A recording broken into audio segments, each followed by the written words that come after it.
Here we go, semi-final action continues. The Illawarra Hawks taking on the Phoenix. Now, a tale of two cities right now. The Phoenix, Leonard, battle-tested. A loss, a hard-fought comeback win. The Hawks, we've been to Illawarra.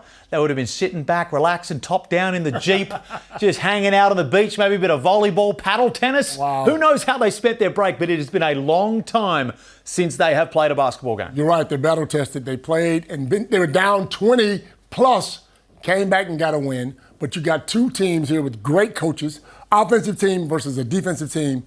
I'm going the offensive team. You look at the Hawks, the teams that they've lost to, they're the ones they've underestimated and been lowly down the ladder. Yep. The Phoenix, they're certainly not that team, so I trust Tatum to have his men ready to go. Now, sometimes data, it's useless. It gives you nothing. Example A.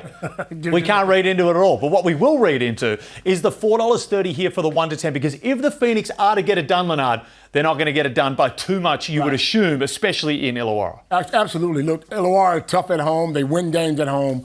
Tatum will have these guys ready because he knows, like you said before, these guys are battle-tested. This is two, arguably, and Dean Vickerman, of course, in this conversation as well, but two of the best coaches in the league, and Josh King and Justin Tatum then. But Derek Walton Jr. potentially back into this game. Even if he's not back into this game, I still think, just that thought, they're going to have to prepare for one of the league's best point guards to potentially be back into the lineup. Oh, he's fantastic. But one thing that bothers me, when you bring a guy in to a team that's been playing great, it throws the rhythm off the other guys. So how many minutes will he play? We need to see. Well, luckily for Southeast Melbourne, I think they have got enough sample size with him in the team beforehand, but also just the way that Derek Walton plays. If this was Nathan Sobey coming into the team late, I'd probably say, I'm not sure whether that's going to be too much of a positive because Derek Walton Jr., he's proved himself, man. We know that he's an MVP caliber type guy. I reckon he just wants to come into this thing and win, but I'm still going with the Illawarra Hawks here mainly because it's at home, but I think this series goes to 3 games. Sam Froling, 15 plus points. This man here, Matt Hurt, unbelievable on the offensive end.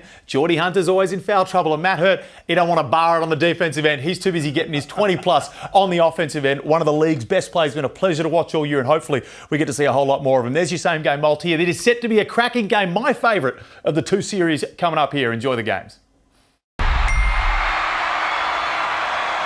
What's gambling really costing you? For free and confidential support, call the number on the screen or visit the website.